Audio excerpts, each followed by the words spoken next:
industry has produced a certain intellectual elitism where it comes to good weed. In other words, the state is crawling with cannabis snobs and marijuana know it all.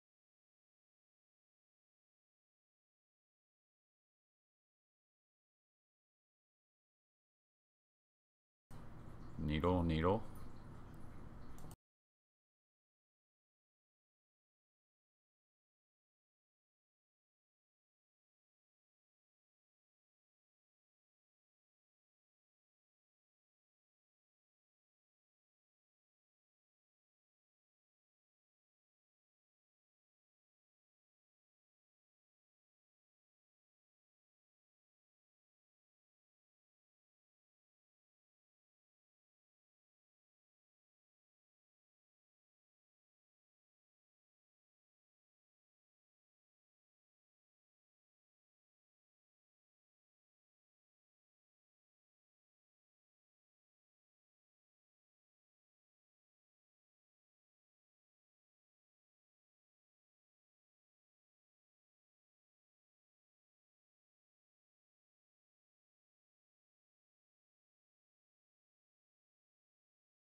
Hello, and welcome to Rain Delay Radio. This is your host, DeBard, or your producer, DeBard, along with the host, Slender Bob. And also Governor Rocknar, also known as Randolph. And welcome to Rain Delay Radio's episode number 3. And oh boy, do we have some doozy topics for you tonight. Yeah. Hey, what's up, everybody? Might as well throw that one up. These are some headlines that are gonna make you wonder. You're going to question humanity. When you do Yeah. this. Yeah. This is just, what are we reading here? All This right, is here- going to be a I'm gonna go very ahead. NSFW stream. Not that any of these are safe for work, or the rest of humanity for that matter. Right. Should we start off with the link from Huffington Post? Should we start with the link from Yahoo? Or should we start off with the link from Fox News? No, it's gonna be a real test, and everybody's like gag Yes. reflex for pieces of shit tonight. Yeah. Oh boy, yeah, we're okay. I'll start it off with the USA Today article, and this is about Nathan Larson. Nathan Larson, and here's the title of it. Come on, load back up. Nathan Larson is a pedophile and a white supremacist, and he's running for Congress. Nathan Larson, a man who advocates pedophilia, white supremacy, and rape, and who served 16 months in prison for threatening to kill President George W. Bush, is running for Congress. The 37-year-old accountant from Charlottesville, Virginia, is running as an independent in Virginia's 10th congressional district.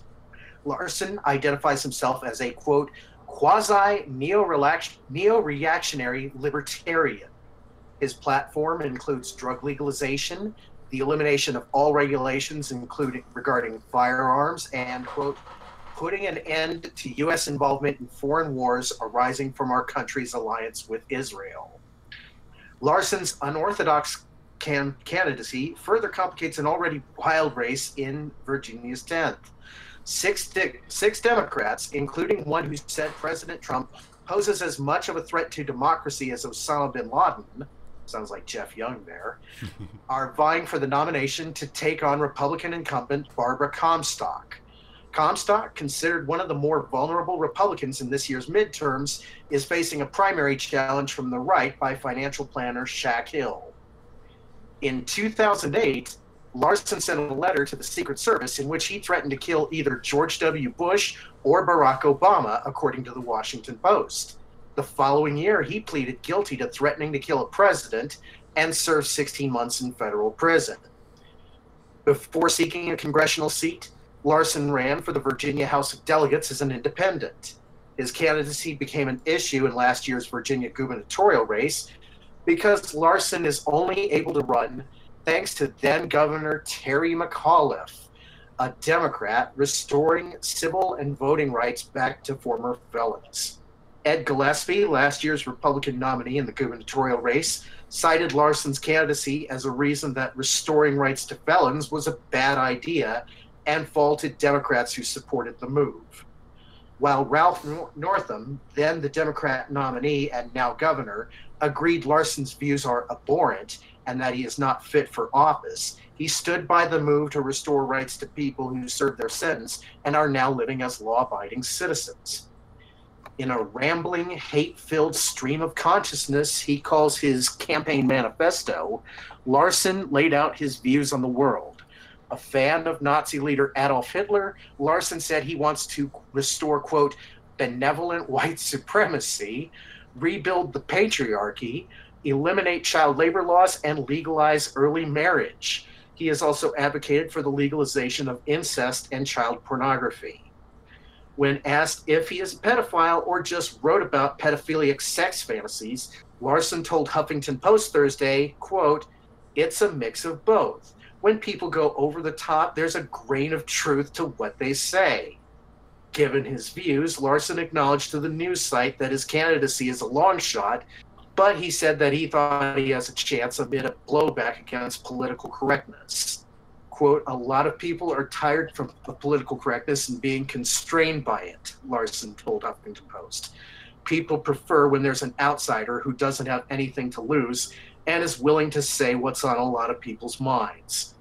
He also noted that people who disagreed with, quote, someone like Trump might vote for them anyway just because the establishment doesn't like them. Holy shit. What have I just read? That's Yeah, I don't know, man. apparently this whole thing, as far as I can get a handle on it, started from the Colorado Springs Independent during a custody battle. And let's just say it's much worse. Well, you know what? I've met Wes Collins. And I met Wes Collins when he was running for Congress, and he had his divorce that he was going through, but none of this was, ever like this shit. Yeah, here's a rather choice extract. Larson says he doesn't think he would molest his own daughter, but isn't sure, since he's, quote, never been in that kind of situation before, end quote. He does, however, think it's okay for adults to engage in sexual acts with children as long as there is what he refers to as consent, although the age at which a child can consent to such activities depends on the child, he says, but some people or some children are precocious, and it's like, there's just no way there's no way of spinning it that I think Precocious? He thinks it's precocious? Well, that's What the the thing. fuck? Why is Okay, not to sound like this is any less reviling to me than anyone else here, but this is a common theme that comes up in this particular paraphilia, is this need to rationalize consent on someone who cannot mentally or legally give consent. Well, the child age, the laws of consent are there because, have the ability to, form consent. They don't understand what the term means until, they get older, to the age of consent. Well, that's the thing. Consent requires some knowledge of intent or some formation of intent and foreknowledge of consequence. Those are the two things that are legally required for someone to be able to willfully, legally consent to an act. And when you take away, all this flowery language on his part, children can't form that kind of intent, nor do they have foreknowledge of consequence. They just don't. You have to go through puberty. The brain has to change. I mean, I would even say 18 is a bit young, but at some point you have to nudge them out and say, hey, you can do things on your own now. You don't have to have your parents legally represent you in every little matter. And exactly. That age of 18 is the magical age. That's when, you can vote, you've already learned how to drive, hopefully, and you're starting to accept adult responsibilities. Yeah, in some places it's younger. Like in Saudi Arabia, once a male turns 16, he's legally considered an adult. Same responsibilities, drive, vote, do all that stuff. And similarly, a lot of places nominally have an age of consent of 18, or an age of majority of 18, I should say, but they set lower ages of consent and lower ages to do other activities as kind of, I guess, stepping stones into full-blown adulthood. I mean, it makes sense on their end. This does not make any sense. This is like unrelenting horror. Alt-left lunacy. There's no other way to explain it but alt-left lunacy. Yeah. I don't get it, man. I mean, like, the whole why this guy we're even talking about this guy. You know what I mean? Well, he's in Virginia. I mean, Yeah, he's in Virginia now. It's It's My like neck of the woods, even. a lot of the important stuff happened in Colorado, though. Like the suicide of his ex-wife, who was apparently a trans man, as reported by The Independent. Yeah, hard to think. Yeah, I would almost put that suicide into question. But yeah, he's also from Colorado Springs too. Wasn't he in the Air Force? No, there's another story we could get to about the chair force, but I think we'll stick to the card right now. Let's see. Right. There was something on here. Okay. And that was the update when he rescinded the petition for custody in, looks like, 16th of December 2015.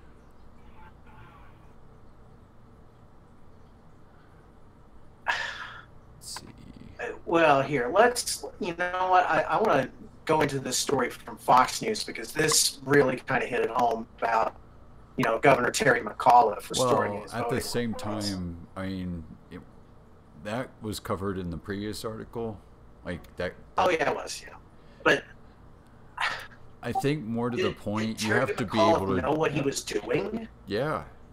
And you have to deal with the consequences of this for better or worse. Like, giving these people more agency in their community helps lower rates of recidivism, but at the same time, people are going to, not be as accepting of these people having full rights. And I think, in a way, that's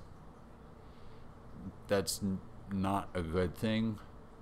Once people pay their debt to society, they should be able to re-enter society and hopefully start at some point to rebuild their lives. I mean, obviously, that doesn't happen a lot of the time because we've chosen to criminalize essentially the state of custodial sentencing. Once you receive custodial sentencing, you're pretty much barred from most occupations, public benefits for some period of years. It's really easy to just reoffend and go back into prison and have a stable material condition for a number of years rather than go back out onto the street and have to deal with those barriers. So in one way I can say that McAuliffe did the right thing, question mark. He just couldn't foresee this consequence, Yeah, I mean, probably worded it really sloppily about the restoring rights to felons. He, should have denoted what felonies could be expunged and what felonies couldn't. Then you wind up with a possible civil rights violation. I mean, it's one that could be reasonably argued for, using precedent like US v. Comstock, the proper and necessary clause and all that stuff. But at the same time, do you really want the state to have that much influence over the life of one citizen, even if they are an offender? I mean, just by one count of terroristic threatening, but still an offender. In a way, this guy is very reminiscent of Travis Bickle, Taxi Driver. Yeah, that's the thing, though. Travis Bickle was an unreliable narrator in a mental case. This guy is he seems fairly cogent, like fairly lucid. I mean, he knows that he's not going to get the candidacy or the office. He knows it's a long shot. He's basically admitted to everything that you would never want to admit to. And a really funny thing is that just because he doesn't have a D next to his name, the Democrats aren't dropping down to their intersectional knees and sucking his dick. Because they'll justify this kind of crap on their side as long as there's that D by their name. Oh, I guarantee you that this guy's going to make his way onto a PBS debate somewhere. after what happened in Lexington, whew, yeah, that's bringing back flashbacks. And the thing is that the guy who filed that complaint had a record of public service. He was a peace officer, and basically the Kentucky court system told him, hey, thank you for your service, now fuck off, you can't be on KT and Goodman Tonight and all that stuff. Exactly. I think that, they were genuinely afraid that David Patterson would throw the election. Oh, and by the way, Slander Bob, I also put in I mean, my when you're doing headphones that too, stuff, so cut it off. when you're doing that stuff to people who have put in decades of their life as a civil servant, and just because they have an I or an L next to their name, they don't get a fair suck at the salve. That's messed up. Fair shake of the tit. Yeah. Exactly. Fair jiggle of the butt. Yeah. Welcome to our stream, Dr. Shoggoth. Hey, what's Hey, happening, buddy? people. Good. Hey, how's it going? I Yeah. just, exited Goodwill, and I finally fulfilled my life dream. I got a pair of bootleg topsiders. I don't have to wear socks. Well, things are Cool. looking up. I mean, I'm still homeless and live in the woods behind a coffee shop, but now I got some comfortable shoes. It's Can't kind go of wrong. kind Feet gotta come first. Bob's Look looking it out up. for me. Oh, God, now I see. Oh, wow, interesting. Okay, that's fine. So, Should have investigated these further. I should have stolen them, but oh well. Yeah, I stole a belt and some sunglasses, so. Kitty, Ah. please. Beetle trying to get in front of your TV there, Sam. No, he's being a lamp kitty, but he also wants to chew my patch cable and my armrests. That makes my And- job a little yeah. harder to do.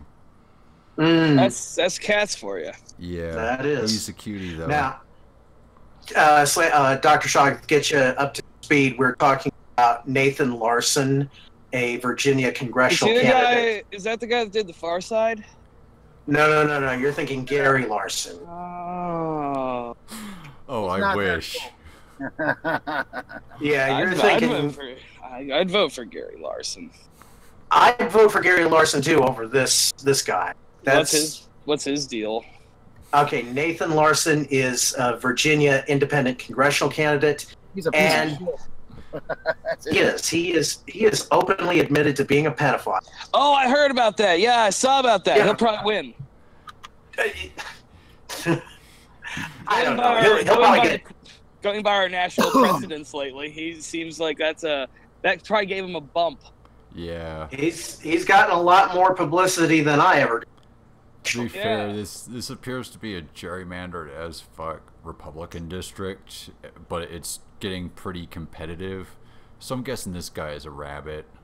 Well, as soon as he gets the endorsement from Jared from Subway, it's all over. Oh. Damn. That is. He's also waiting. He's also waiting for Jerry Sandusky's 1,000 Points of Light. Well, you know, The second mile. yeah, He's got to get his diddler card too. You can't do much without that. Yeah. we live in a society. You know what? This asshole is probably going to get a lot of votes from people saying, "Well, I think he's being honest. At least he's being honest about that. You got my vote." Better No, the I- devil you know than the devil you don't.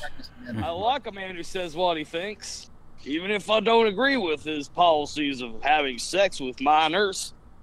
He's a And good relatives. black Christian. And then he's raped his wife a bunch of fucking times, or ex-wife, and he committed suicide because of it. Yeah. Well, I mean, at least so he's not He raped the ageist. family, incest.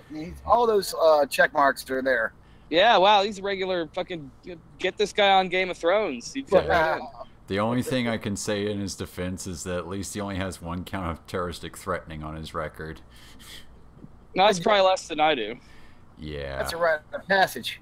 You know, Come sometimes who hasn't got a little mouthy on Twitter and be like, maybe we should kill ICE agents? I don't know. I like what you think, man. Yeah, I don't think the Department of Homeland Security does, though. But you know the nice thing about being homeless? No address for them to come knock on my door at. Yep. That's when the Yeah, Ice if you go about 3 miles in the woods, I'm there by that third tree. You'll see it. Age. Right here, Well, man. do you guys I'm see here. about that comedian? He came on Chapo Trap House a few weeks ago. He was he made a killing ICE agents joke online, and he did get a fucking visit from DHS. Yeah, that's the one part of the Chaplinsky rule that's still in effect. Pretty much all the civilian provisions have been wiped away, but the minute you start saying fighting words about a federal official or an officer of the state, they have to come It's in no and ask you longer- some questions. Right. It is not considered freedom of speech to go threatening that's public considered officials. a I mean, literal fair threat enough. to public Admittedly, security or fair national enough. security. I can't totally, be like, well, all right. I guess you probably shouldn't threaten people's lives on Twitter. That does seem legally actionable. Yeah, I just try to see, does this joke pass the idiot in a hurry test? And if it does, I run with it. If it doesn't, I cut it. I've cut a lot of jokes because of this. It's funny when Rocknar, when fucking Magellan DM'd me on Twitter and was like, "Oh, you should talk to him. Maybe you could make a after talking to you for a while, I was like, I feel like he's actually in many ways more progressive than you are. Yeah, this guy actually has some pretty good policies aside from being a complete scumbag. Yeah, well, we're all scumbags, and that's nothing to be ashamed of. Yeah, here's a Don't picture of the dirtbag. piece of shit right here in the Discord if you haven't had a chance to get a look at him. Was it, if I recall right, he's like the normiest looking motherfucker you ever seen. Like, a face so average it's difficult to even describe. Blonde hair and a He kinda haircut looks that's so like- normal that it's difficult He to kind of describe. looks like an android. He kind of looks like an android from the Alien movies. If you looked up Pink, like Pink Boy in the encyclopedia, his picture's right there next to it. Yeah, Oh, he, yeah. he does look like a pink boy. Oh, he's very pink. Yeah, Got a normie card for sure. I mean, the movie, they're going to have that guy who was playing the dopey principal in the show Eastbound and Down. Dude, that's exactly what he looks like.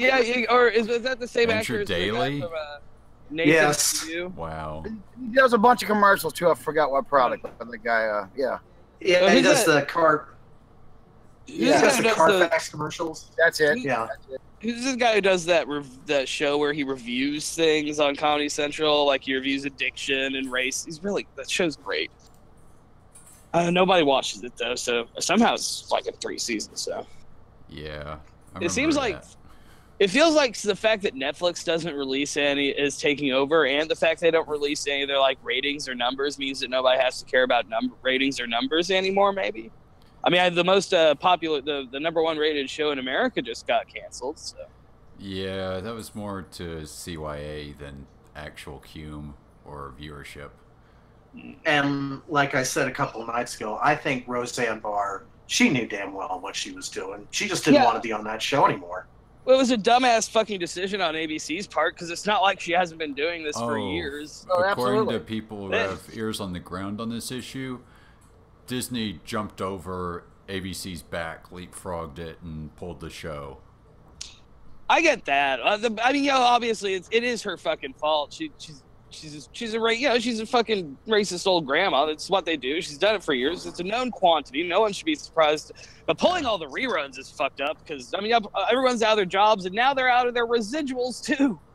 Yep. Yeah, the thing I found really just astonishing was that you have this basically very brief advisor to the Obama administration, and it's like, oh, the Democrats defended MS-13 and Hamas. Who else can we defend? Who else can we circle the wagons around? Oh, Valerie Jarrett. That was Why? another thing. Like, why would Roseanne tweet about Valerie Jarrett? Why?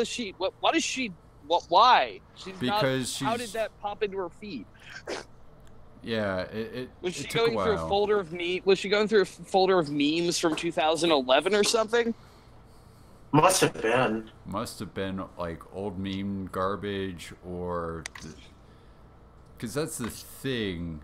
It seems every account starts right at the Planet of the Apes and ISIS had a baby comment, and there's no backstory being provided, and that kind of tips my ears on the issue.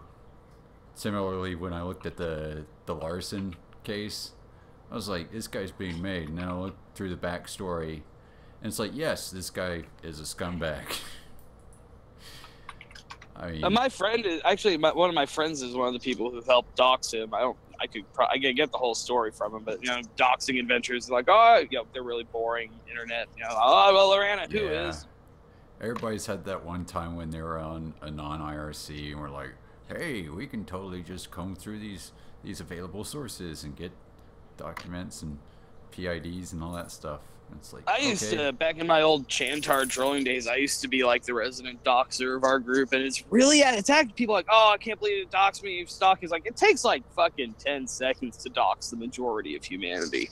Yeah, like, it's not really like you're sitting around like, I've got the, enhance, all right, no, break the code, we'll find it. Like, no, you do a quick Google search. It takes less than 5 minutes. Yeah, it's pretty much, it's less difficult than doing a federal background check. And even those, even those only take weeks. I don't know why they have the mandatory wait periods. Because it's just like, you can just scan everything in, they send it up to the FBI, they run it through our database, they send it back. It doesn't take that long. Even under multiple layers of bureaucracy, it doesn't take that long. They probably got a pretty big backlog of work. And, there's the guy who has to do that, and then there's like 5 other people involved in writing the email, licking the envelope. Gotta have middlemen. Yep. A lot of Each middleman adds a little more time. I was talking to a trans friend earlier, and I noted, no one's ever asked for a gender-neutral form of middleman. No one's ever been like, women are middlemen too. No, it's a completely despised group of people, and nobody has any interest in defending them, even themselves. Yeah, they want businesswoman and fire person, but they don't want lumberjill. Yeah. They don't want Miss Petroleum Engineer. You can't really turn that into a gendered term. It's like, that's the highest paying major. If you really want to fix the gender gap, go into petroleum engineering. Just shut up and go into petroleum engineering if you want to put your money where your mouth is. Because that is the highest paying major out of all of them. Hands down. More women petroleum engineers. Yeah, it's not like hydrocarbon molecules are sexist in any way. Yeah. No, but the STEM fields apparently are. Which is what I hear. I'm like the opposite of a STEM person, though, so I don't have any personal experience. Yeah, I'm a bit of a nerd. I was that guy who was like underclassmen still going to the symposia and the colloquia. Because I just wanted to hear people talk about really heady stuff. Mostly like astrophysics and stuff like that. Quantum chromodynamics. This fucking dweeb. Yeah. Well, moving on, we're going to move on to our next story here. And I titled this one, When Vault-Tech Cosplay Goes Horribly, Horribly Wrong. You're still real bubbly, buddy. I'm sorry to interrupt you, but yeah. Oh, here. Mega choppy. Okay. Yeah, let me try to turn up my mic settings a little bit here. Breaking up there, Dave. Is that better? Yeah, right now it is. It just seems to be coming through 4x5. Times it happens. Okay, all right. So this story is from the New York Post, titled "Millionaire Charged After Worker Died Digging Nuke Shelter." A Maryland millionaire was charged in the fiery death of a man he hired to dig tunnels under his home because he feared a nuclear strike by North Korea, according to reports. Daniel Beckwith, 27, appeared in court Thursday to face charges of second-degree murder and involuntary manslaughter in the death of Askia Kafra, Fox 5 DC reported. The 21-year-old died from smoke inhalation and thermal injuries suffered in a September 10th blaze at Beckwith's Bethesda home, where he was found in the basement of an elaborate tunnel system. Authorities said Beckwith blinded Kafra every day before he ventured into the subterranean hideout because he did not want him to know where he was working. Beckwith contends that the young laborer's death was accidental, but prosecutors argued that he was unable to escape the fire because he was unfamiliar with the tunnel's layout as a result of the blindfolds. The network of tunnels was 20 feet deep and branched out 200 feet, WTOP reported, citing charging documents.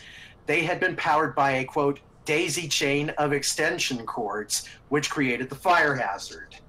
Prosecutors said that in the hours before the fire, Khafra sent a text from the tunnels to Beckwith using an underground Wi-Fi network to say that he smelled smoke. Beckwith flipped a circuit breaker twice to try to fix the problem, proving he was aware of a potentially serious issue, prosecutors said. Defense attorney Robert Bonsib said the state has not made public what fire investigators found sparked the fire. Beckwith, who made his millions in the tech industry, tried to save the victim, Bonsib said, but heavy fumes prevented a rescue. He added that his client also called 911 and had to be hospitalized himself. Bonsib described Beckwith's project as a do-it-yourself version of Cold War-era bomb shelters, according to WTOP. It was his project to create a secure bunker because of his concern for international threats, including from North Korea, he said. This is a tragic accident involving the death of a young man who was a full participant in these activities, fully aware of what was going on, fully aware of what happened, Bonsib added. When asked by a reporter whether Khafra was being held against his will in the tunnels, Bonsib answered, hell no. Not just no, hell no. Fair. Yeah. Well, sounds like a substantial number of labor violations. Yeah, I mentioned the numerous violations, not only of electrical code, but everything else. Like, the one thing... Subterranean structures, yeah. Blindfold code. Yeah. You can't say that somebody had an at-will contract with their employer if the employee literally does not know how to exit their workplace. It's like, I'm sorry, that's not going to hold up in a court of law. And I'm not even a lawyer. And I know that's not going to... Out, Sam. I think you just cut out. Oh, I was just going to say, I'm pretty sure it's not going to hold up. Like, this guy's going to get the riot act read at him. And for good reason. It's interesting. I think it's interesting they charge him both with second-degree murder and involuntary manslaughter, which, you know, I guess I don't know. They're going for an either-or strat. Oh, yeah. I am potting way too high. Right. They're gonna ask the jury that if they feel the conditions second convicted of that. However, they've also lined up the involuntary manslaughter to say, you know what, if you feel that involuntary manslaughter is the case, then you can rule this way. Yeah, what they do with these guys who get their high-class attorneys is they put 2 verdicts before the jury in addition to not guilty, and see which one they pick. Sounds like a workable thing.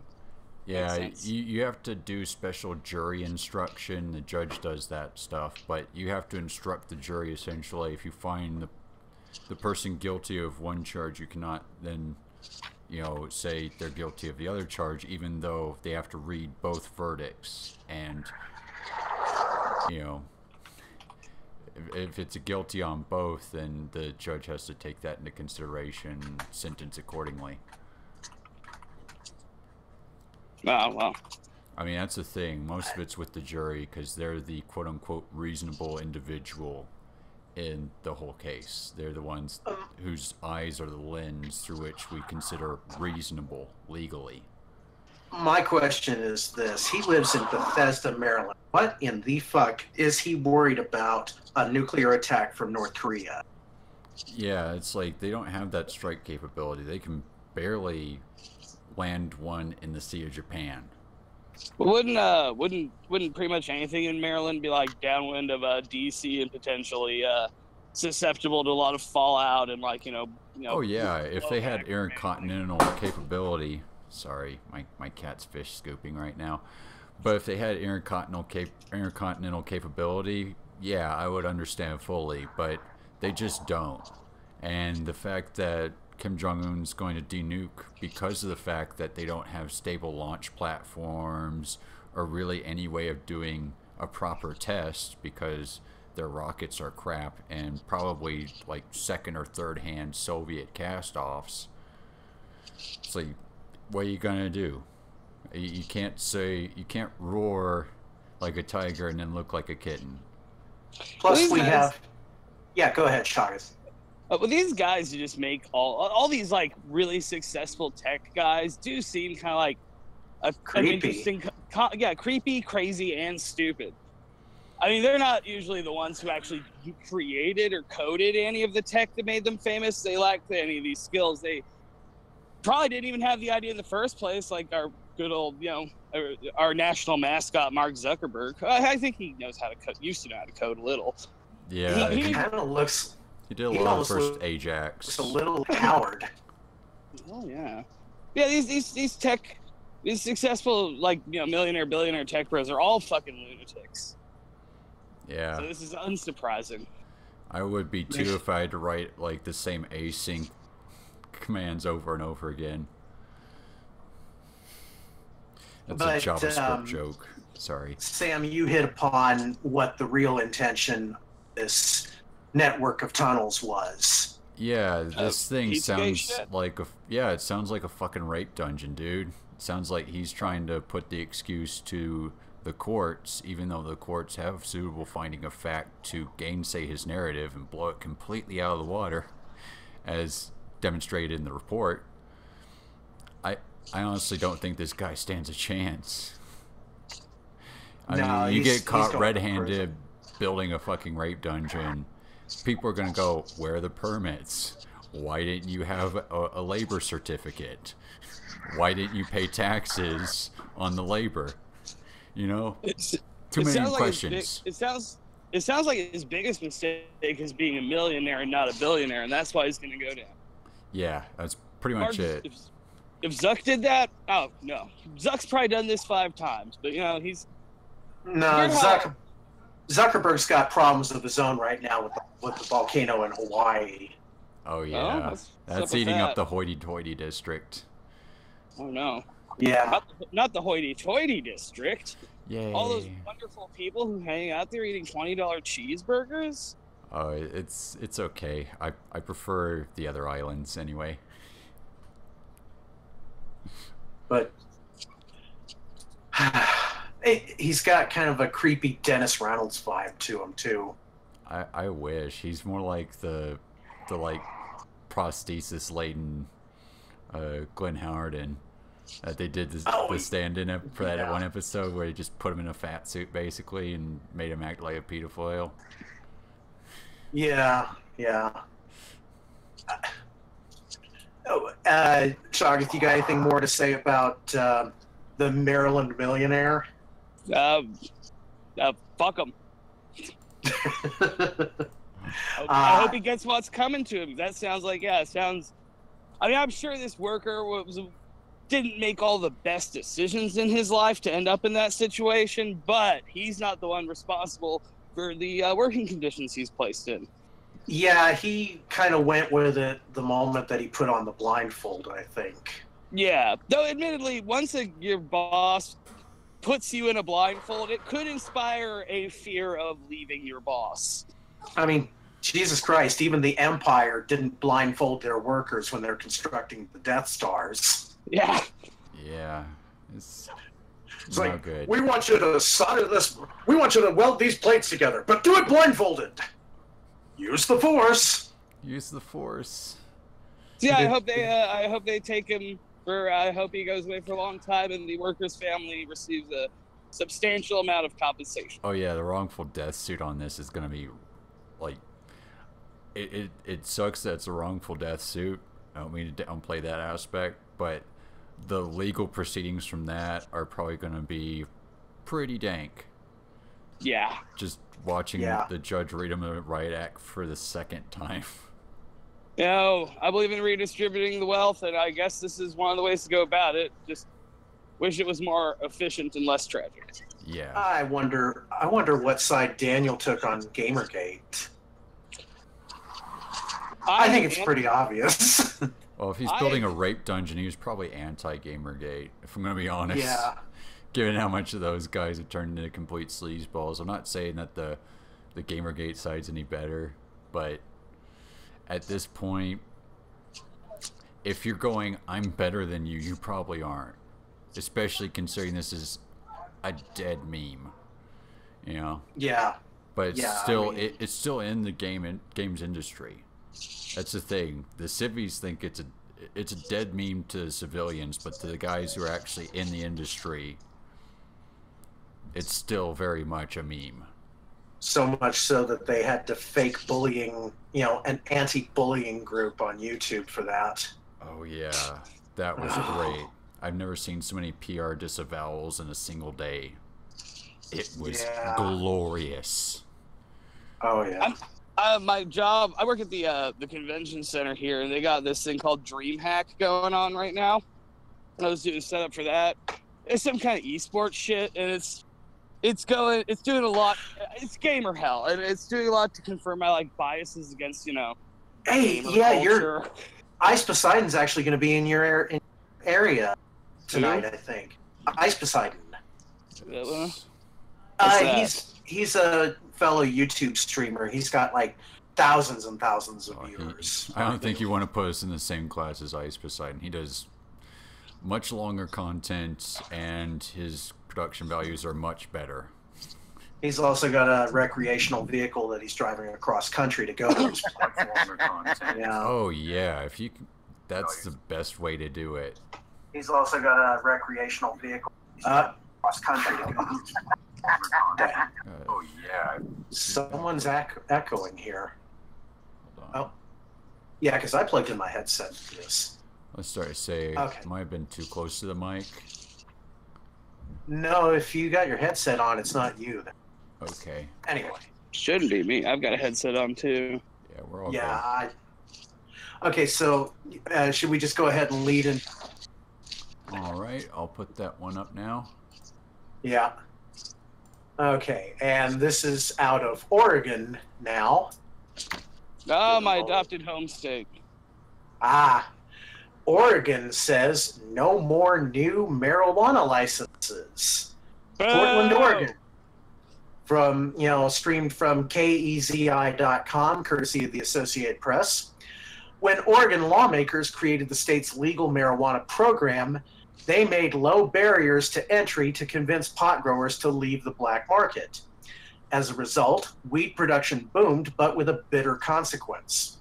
Now marijuana prices in Oregon are in free fall, and the farmers who put Oregon on the map decades before legalization are losing their now legal businesses. Oregon regulators have announced they will stop processing new applications for marijuana licenses in 2 weeks and want state lawmakers to take up the issue next year. As the market stumbles, experts say the dizzying evolution of Oregon's marijuana industry may well be a cautionary tale for California. A similar regulatory structure there could mean an oversupply on a much larger scale as that state's market emerges. All right, too much pot in Colorado. I mean, why is too much better than not enough? I can see a solution to this problem, which is to, open up the rest of the country to these markets so that they have a greater area to sell in. So, I mean, absolutely. I don't think anybody over there is probably complaining about whatever they're getting, $5 a gram, which is, I'm sure it's awesome. Oh, that would be heaven to have $5 a gram. It would be heaven in the buyer's market, but as far as the employment sector, that would pretty much drive everyone out of business. Because but if people in Las Vegas knew what the prices were in Oregon, they would flock to Oregon in droves. Oh absolutely. Yeah, I think you're going to see the drug tourism in the area pick up a bit, and then this supply problem should solve itself. I mean, the Jevons paradox is still a thing. So if there's more supply around, people are going to consume a lot more of it.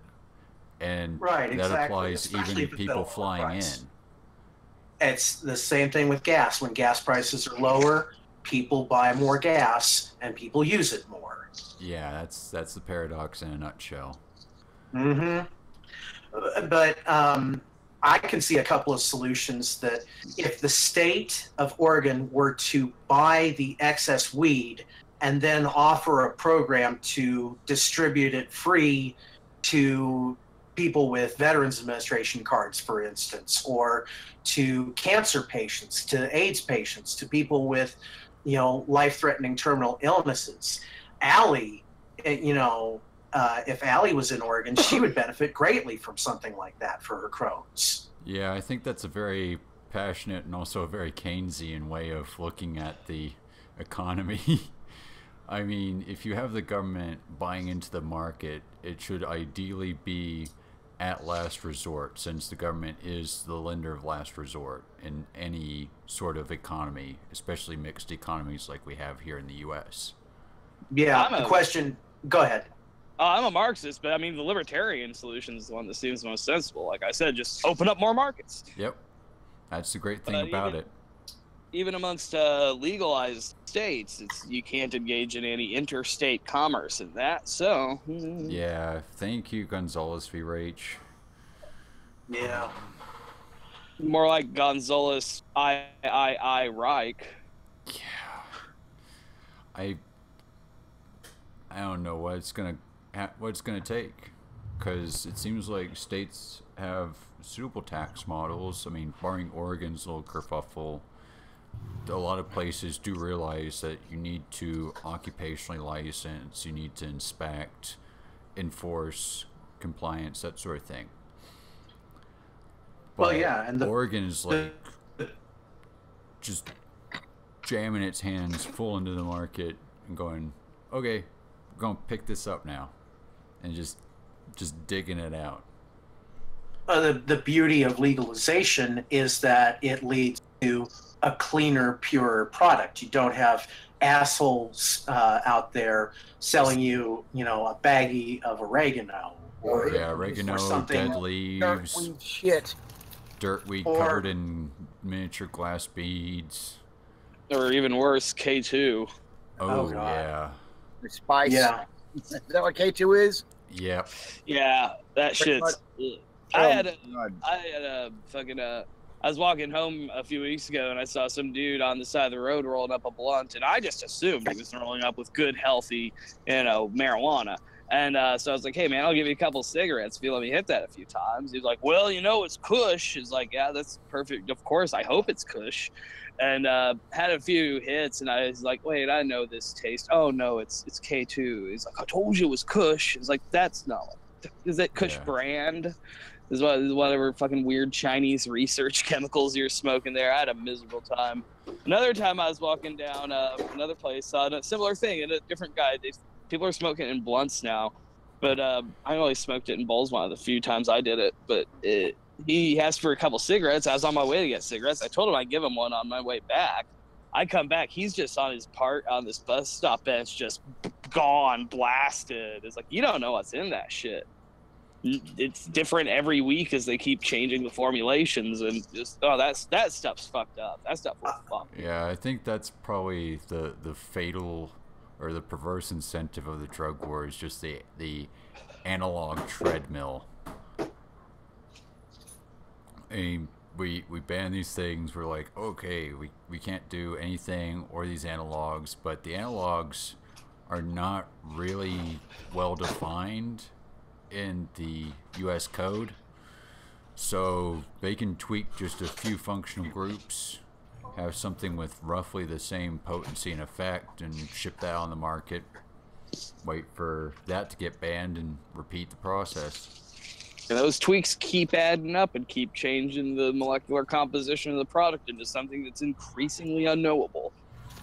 We had in Lexington, we had several, pseudo-legal stores that popped up before the city outlawed them, for where they were selling, various different legal smoking blends. You know what I'm talking about? Yeah, Sam knows what marketed I'm as talking about. incense, not for human consumption. Incense. Yeah, incense not for human consumption. It's basically the equivalent of smoking catnip. And it wouldn't surprise me if that's what they were packaging. Well, I know that those analogs definitely do have a psychotropic effect that can be quite strong. Now, with the incense packets, I really didn't notice anything. I think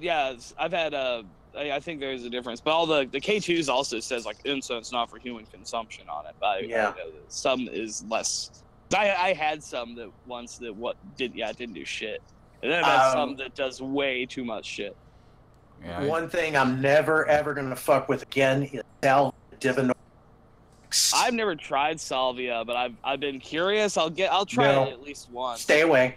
Stay away. I will say you're gonna need a very big couch because your sense of equilibrium just goes all over the place. Maybe it wasn't my best idea to smoke salvia in office chairs. That was stupid. Ooh.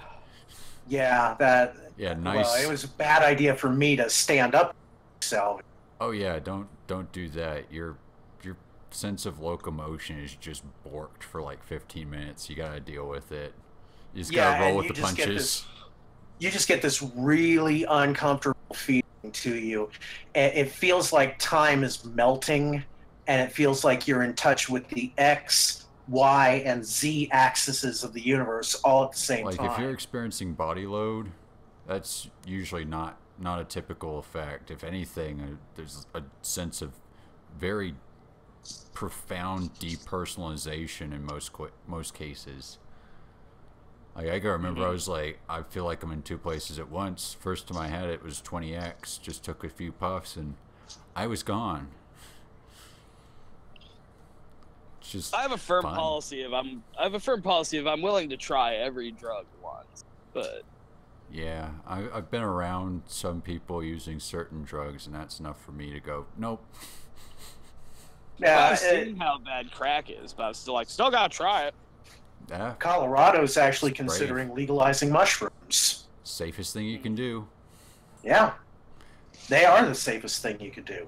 And my advice to anyone, well, don't do mushrooms unless you're in a very controlled, environment with a sober buddy. I mean, see the 1967 Roger Corman movie, The Trip, with what's his name, Fonda.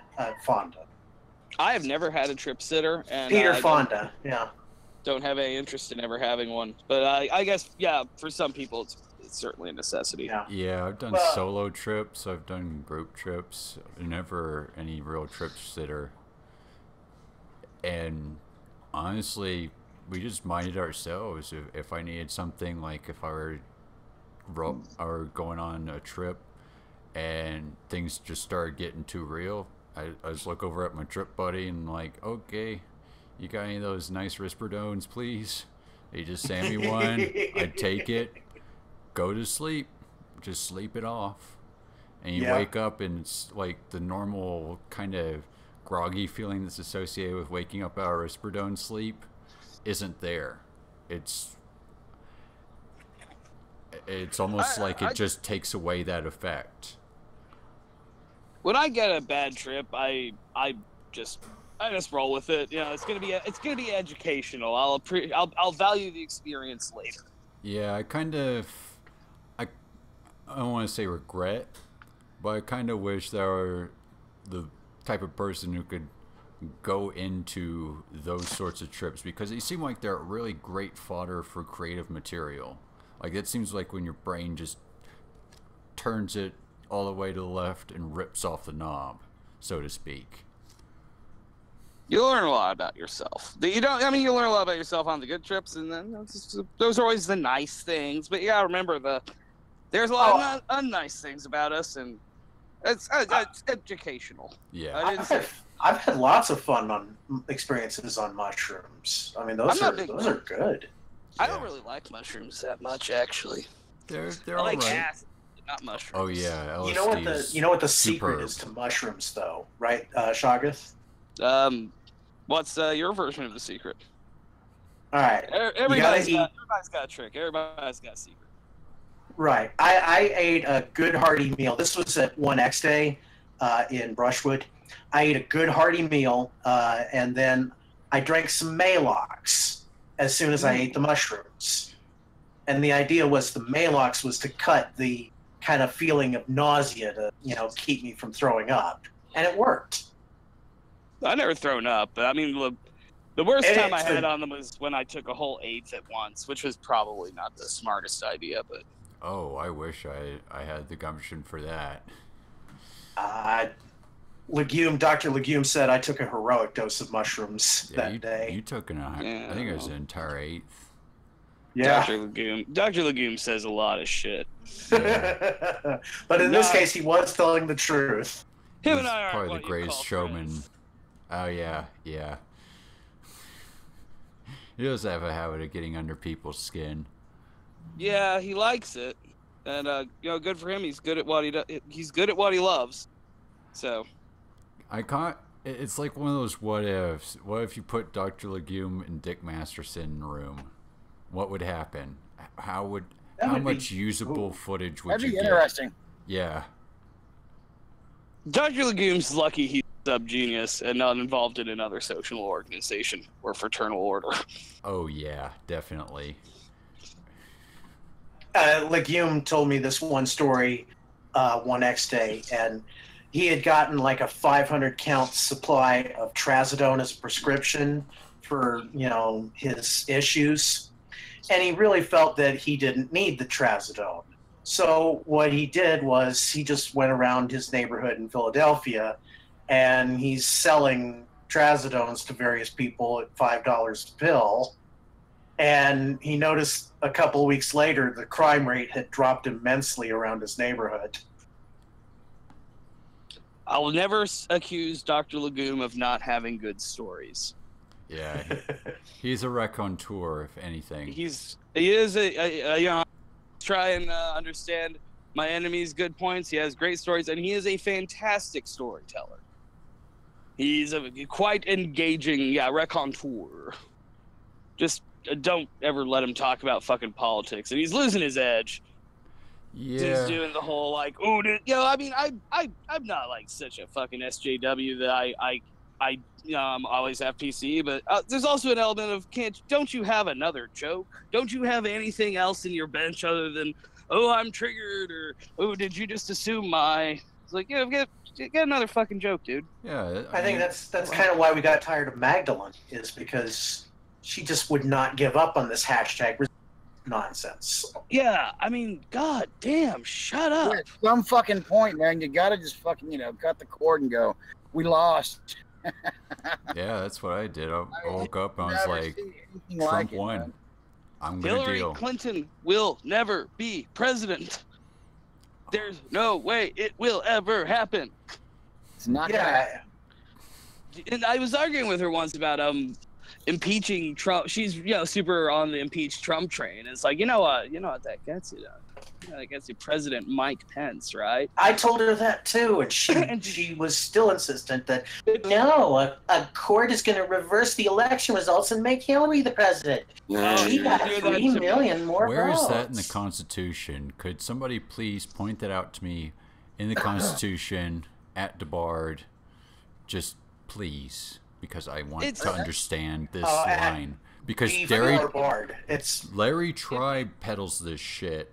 And people start repeating it, and then you go and you take like a grade 6 civics course, like just take the lesson plan, and it's like, oh, we have to study the Constitution and the Bill of Rights, and nowhere in there is that if the Electoral College made a boo-boo, the other person gets to be president.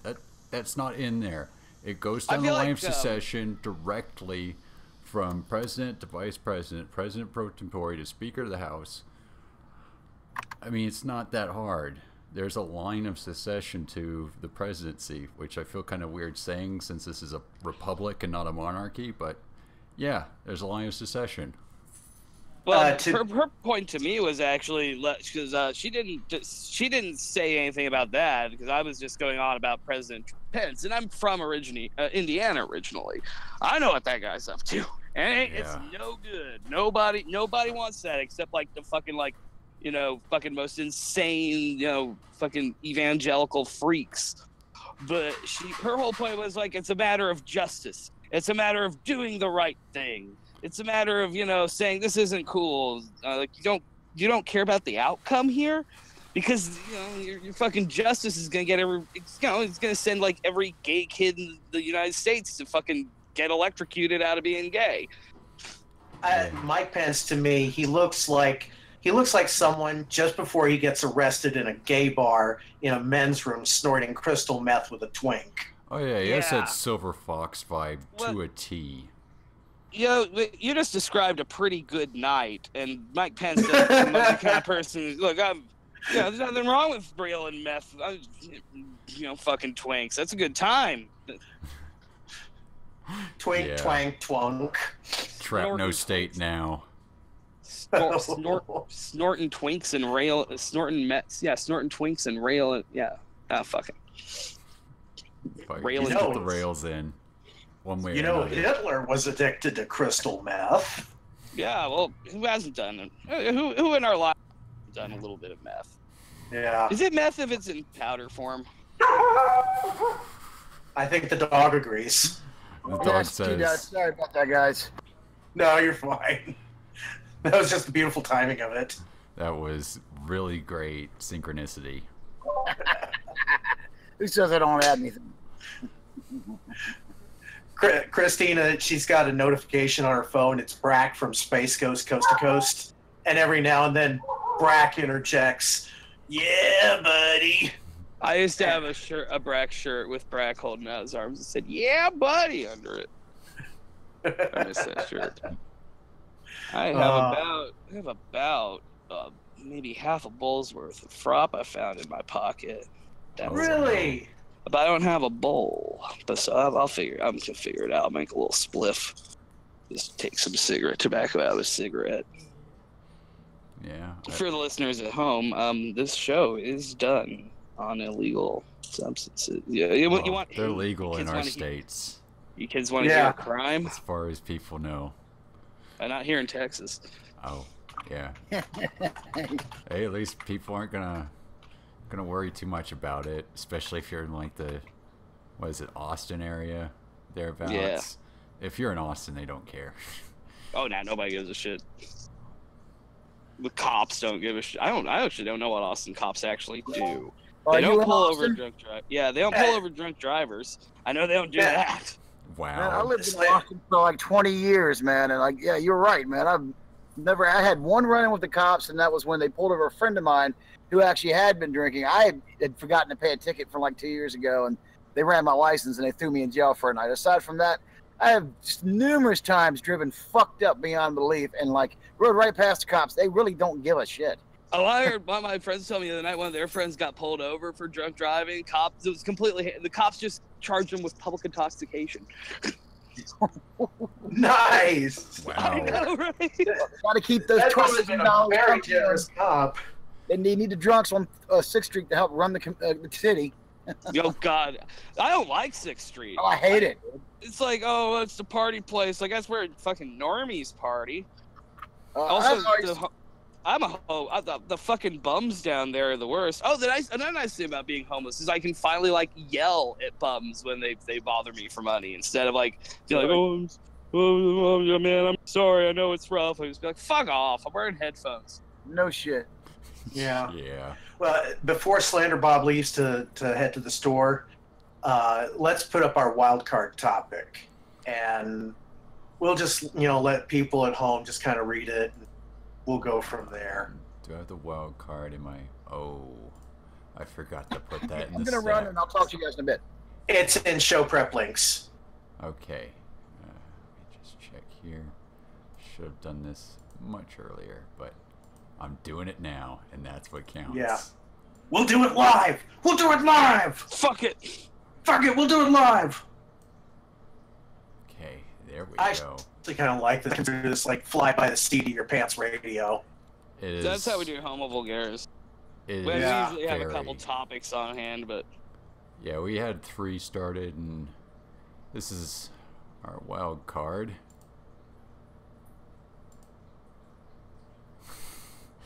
I'm gonna fade into this one because it just seems like it needs a fade.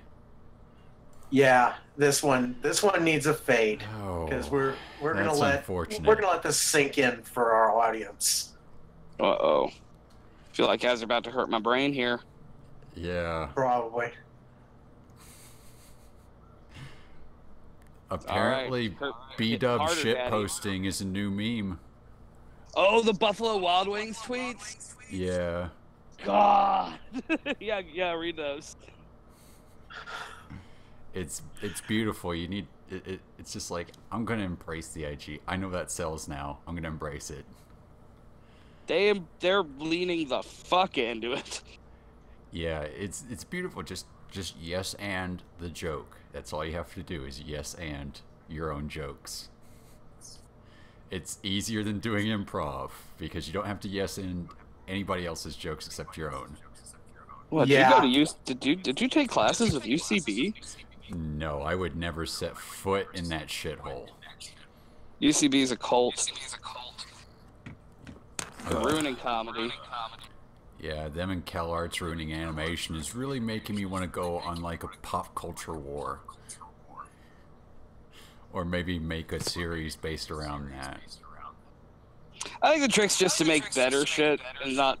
Or I guess you could just like do what all like the angry white dudes do and just make a YouTube video where you yell about it. How feminism's ruining Thundercats or something. Yeah, I mean, that's not ruining Thundercats. It's just that the art direction isn't good. Like, especially compared to the single season reboot. Yeah, that was the other thing. People were like, oh, why'd they reboot? Why don't they? And then they'd be like, why don't they make the reboot like this, or this? It's like, they did. Nobody watched it. Yeah, I wish more people had voted with their eyeballs on that one. But we're gonna have to deal with that. It was one of the better executed American anime style things. I apologize if you're getting like an echo. Yeah, it's okay. I'm just gonna balance. Yeah. Read some of them tweets though. Those are great tweets.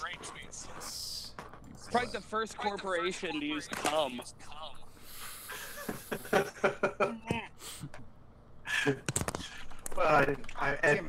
Pizza Hut, we called it the garlic butter. This sucks. Huh? Tommy's cum, or what was it? Yeah, Tommy's come. Fuck, man. Didn't they use the N-word? Hold on. What the? Hold on. Which one is it? Because they Cut this bit. apparently people are just going Let me see. full I into think I know what's causing it.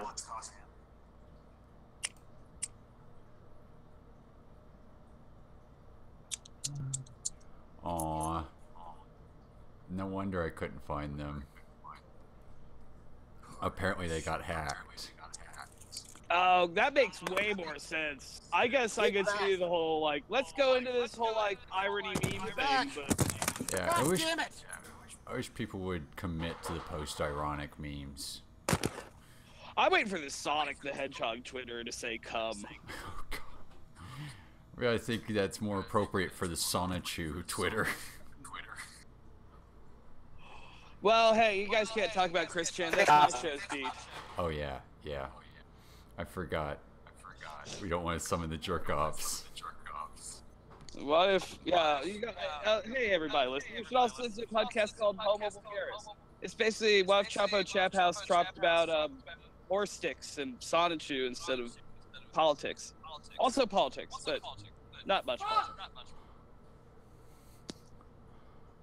Okay, I think I isolated it, and I'll turn him back on when he gets back from the store on that. So.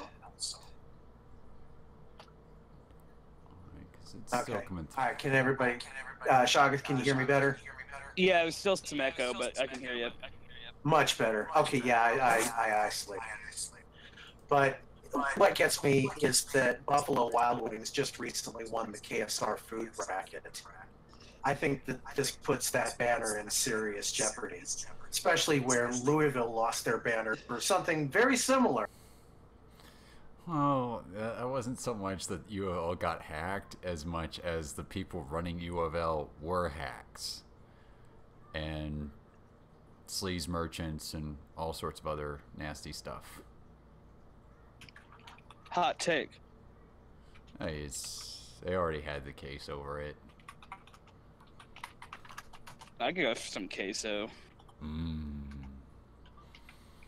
That does sound rather You see nice. that USA Today ran an article the other day or a few days ago that was like, "Is it time for sex scenes in Star Wars?" Fucking. They couldn't even get a kissing scene right. What makes you think that they're gonna get fucking right? Fucking dead ass society we live in. One like, well, really, but what if you had a scene that acknowledges that Han and Chewie fuck in the Falcon? Everybody knows it happens, but what if they just showed it? Oh god, that would. I don't know. That would make Chewbacca a woman. I mean, Have to. human drama is part of Star Wars, but I'm not sure going that human is quite within the wheelhouse of the franchise.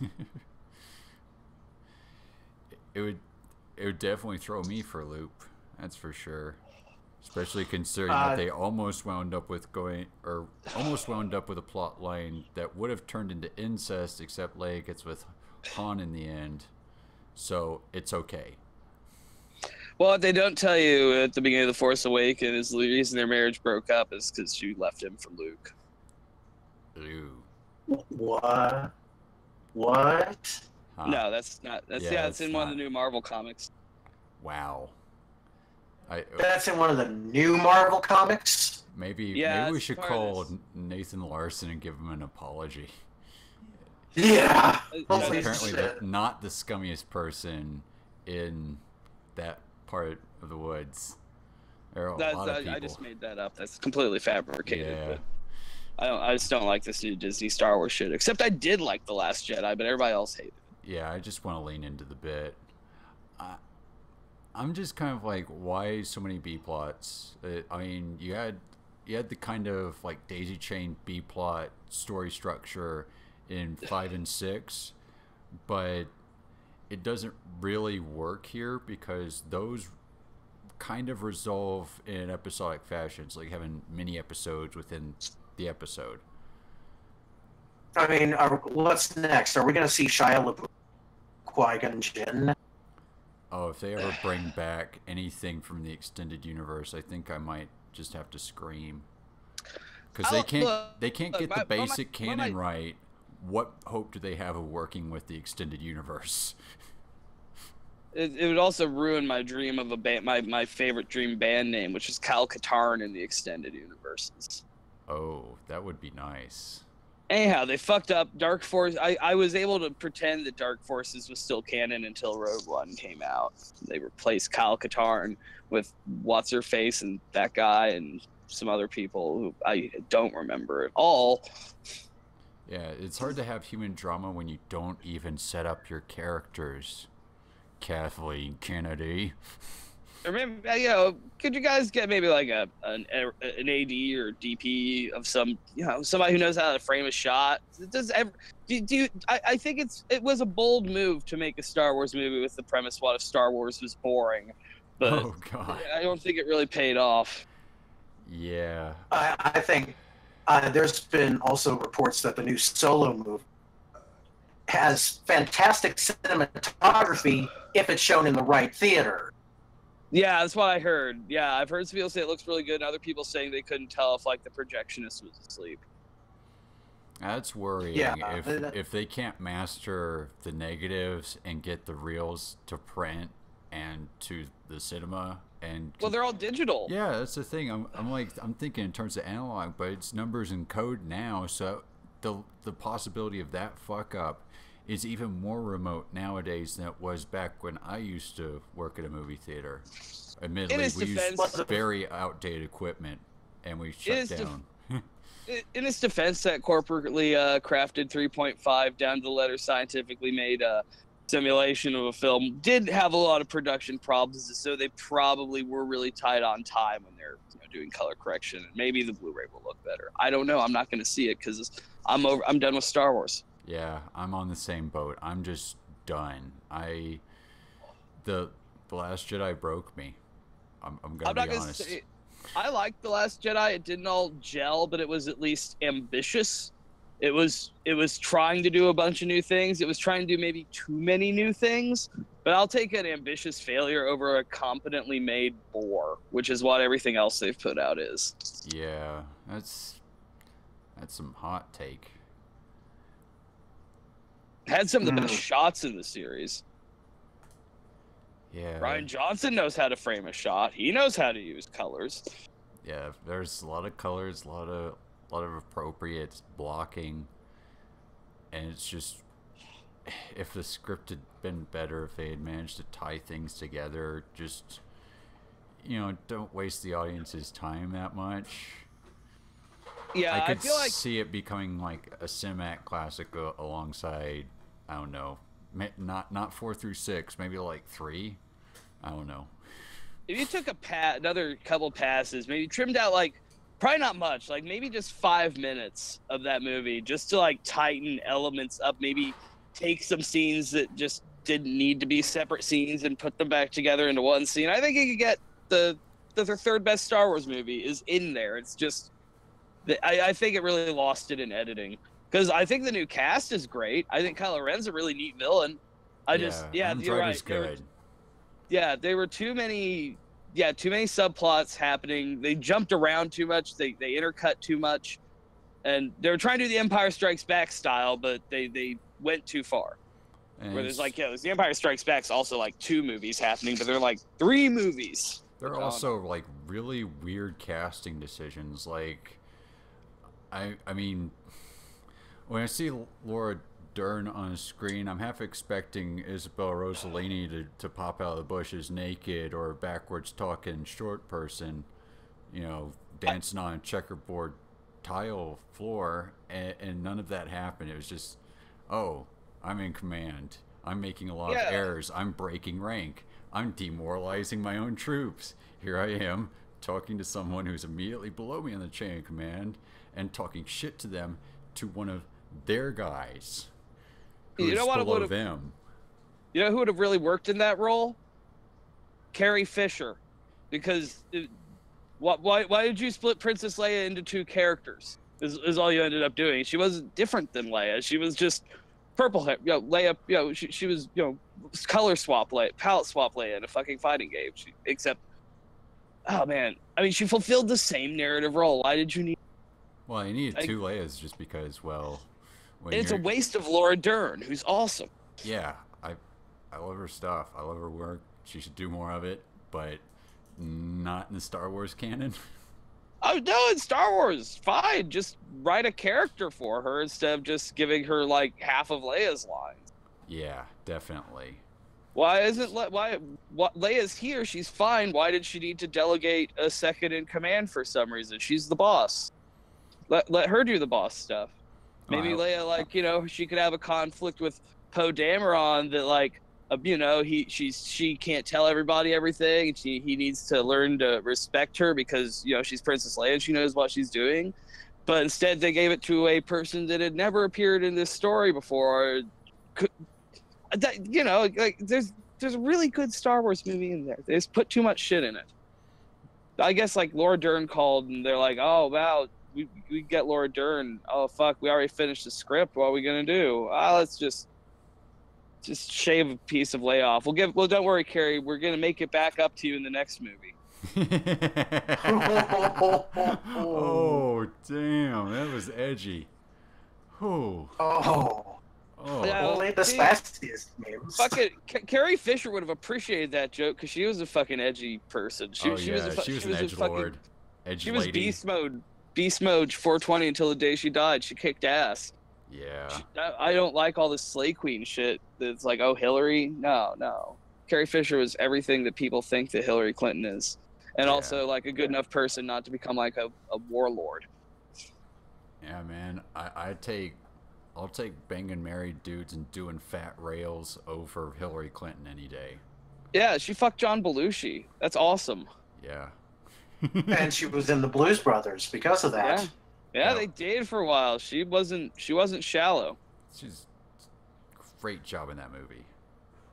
Yeah, she was amazing. She was a national treasure. You could tell they were like, oh man, we got so much shit planned for Leia next. Oh. And then also I liked about The Last Jedi, I didn't like The Force Awakens, and I liked that Ryan Johnson kind of came in and broke all the toys, and now JJ has to like come back in the playroom full of his own broken toys for the next movie. That's hilarious to me. He's got his work cut out for him. I forgot about the shop angle. I was thinking of like just, you know, the house stuff, like watching the movies and stuff. I didn't think about the behind the scenes stuff. Yeah, that is be fucking gold. I wish I could get the fly on the wall audio for that one.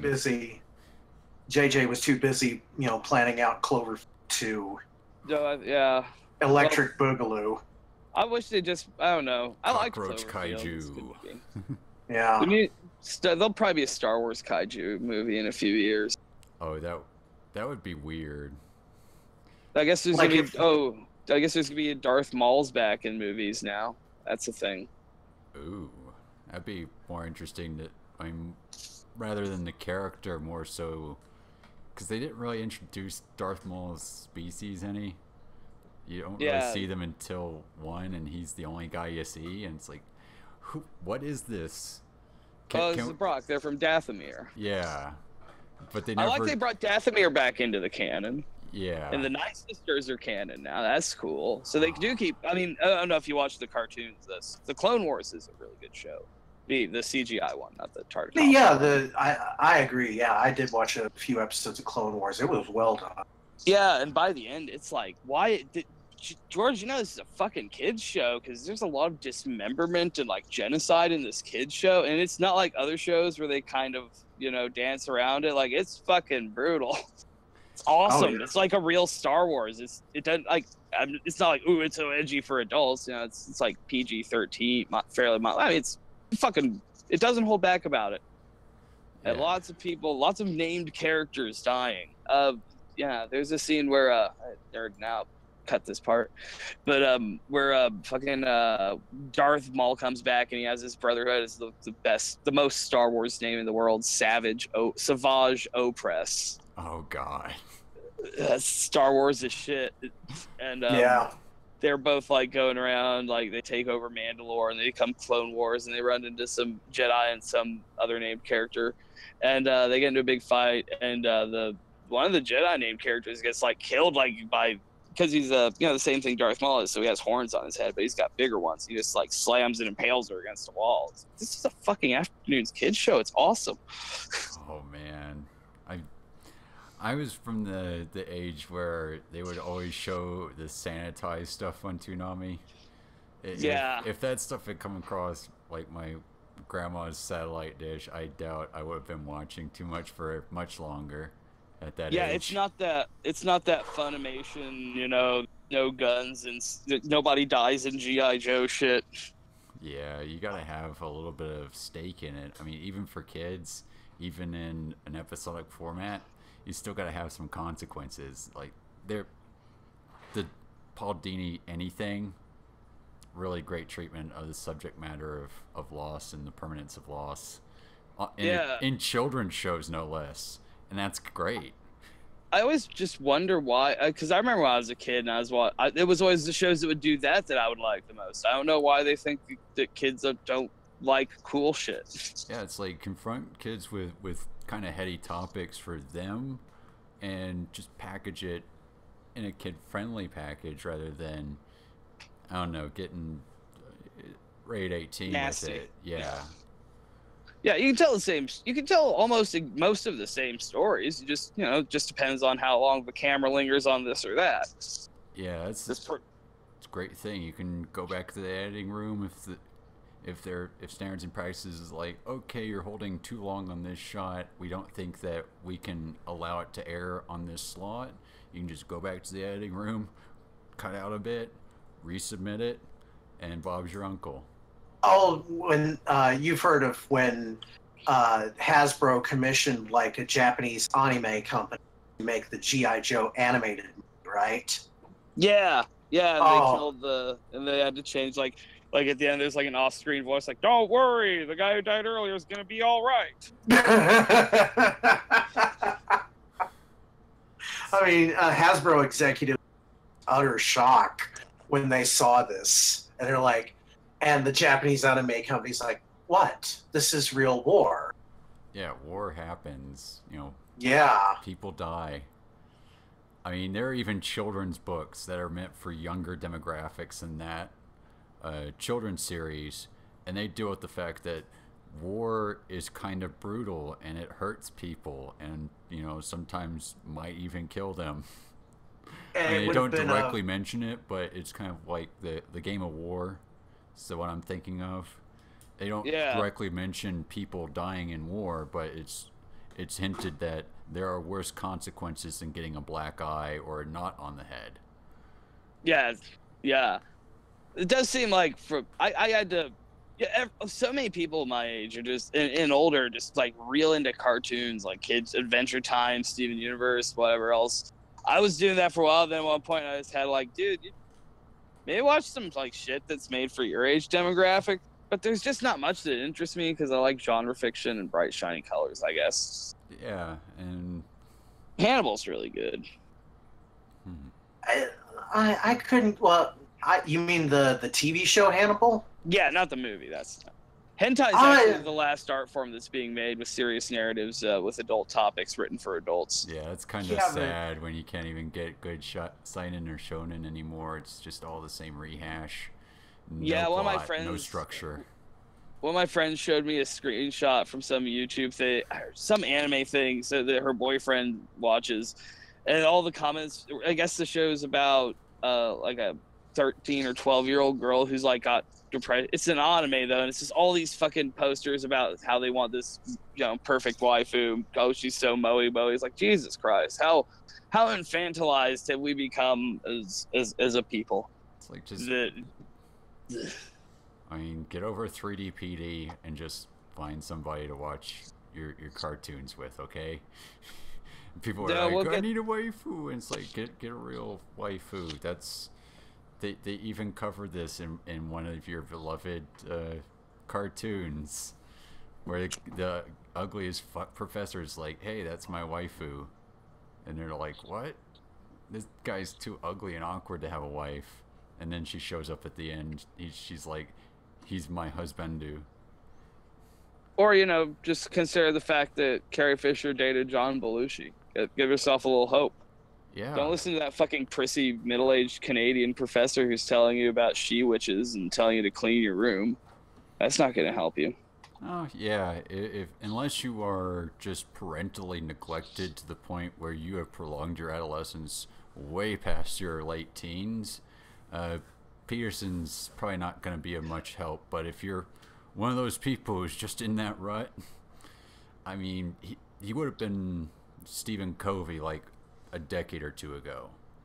I mean, I like to make fun of him, and I don't like him but I guess if he's like, clean up your room, and these people are like so desperate and they actually clean up their room, well, that is a net positive in society, I suppose. Yeah, I guess that's in his interview. He explained it as the kind of parental guidance is more or less a conceit, as he's not literally asking people to do these things. He's putting the ideas of personalization and self-inventory into the idiom of a dad telling a child to clean up a room.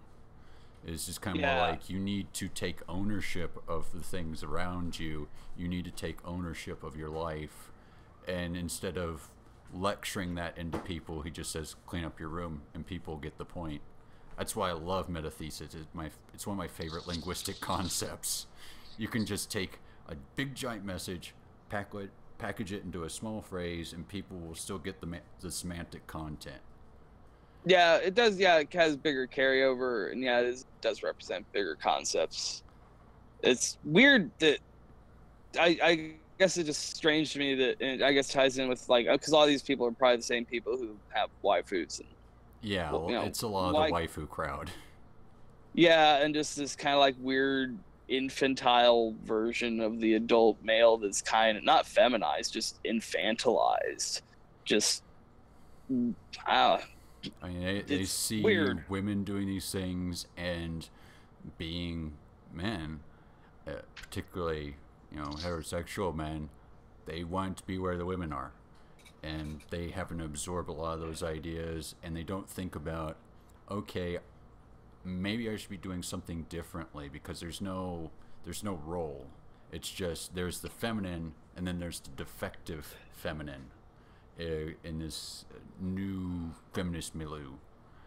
So a lot of these people are adrift. They're not thinking straight. They're not looking at the world and going, I can be a contributing citizen. I can make this place better than I left or than I entered it. And Magdalene, sometimes you just her need people ideas, with simple messages to point that out.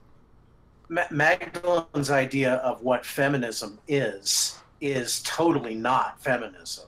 I mean, she thinks, we keep trying to explain to her that it's about like egalitarianism. And she's like, oh, we'll have an egalitarian society when we have 51% women running Congress. Well, I think that's like, that's kind of the main thing, is that feminism writ large, feminism without any further context, like choice feminism or material feminism, has almost, I don't know, you need to like qualify those terms now, because there's so many people within that sphere, including people who disagree with the SJW narrative, like Lori Penny and Christina Hoff Sommers, who still consider themselves feminists. Like they're a hardcore, we want everything that the men have and no more. But once you start privileging women, once you start making them the exception to the social contract, you're marginalizing their agency while simultaneously saying to people, look at how progressive we are. We just made it so that only women can do X. And if only women can do X, there's not a fair competition. It's just put the quota into the machine. But her version of feminism, and if you're listening, hello, Reverend. One of my big objections to is her concerns are primarily like those of like kind of a woke. Well, I mean, the time marches on. I'm sure she was walked past for woke in the 90s, but things have changed. Like her concerns seem to be largely very centered around the white people concerns. She's just like, if we need more, hey, what a great thing. The woman who tortured a bunch of people in CIA camps can run the CIA now, or just it's more about it. I object to the like real strong embrace of the existing power structures and the kind of just acceptance of these horrible things, just thinking like, oh yeah, but we can get women in there too. And it's like, well, that's neoliberalism in a nutshell. Yeah. The more machine female, keeps more grinding criminals. as long as we get abortion and gay marriage. Yeah, and I support those things, but a lot of times and I don't want to like downplay anybody's celebration of having things that they couldn't have before they're denied. A little less oppression is really good, but a lot of times it seems like a bone that's being tossed to us just to kind of shut us up for a little while, instead of like, we want this along with a whole bunch of other things. Like, well, you can have this one's not going to threaten the status quo. Here, have that one. Like, oh yeah, we won. We're like take what happened in Ireland recently last week. Yeah, well, it's just decriminalized. They didn't even like really legalize it, did they? No, they repealed Ireland's 8th Amendment, which prohibited abortion. Okay, well that's a plus. It's a really good thing, but it's only one good thing. It's a step in the right direction, but it shouldn't be hailed as like a victory for women. It's a victory for women. It's just not one that challenges the actual system that causes the problems for women and everybody else along with them. It's a victory for the woman who needs the abortion because she's at risk of losing life. And this way, some asshole administrator in a hospital is not going to say, well, we don't think that this is a morally just procedure, so we're just not going to do it. I mean, when you get into morals, when you should be talking ethics, that is to play checkers when you should be playing chess. Yeah. And what's the doctor's first First responsibility is primum non nocere. First, do no harm. Now,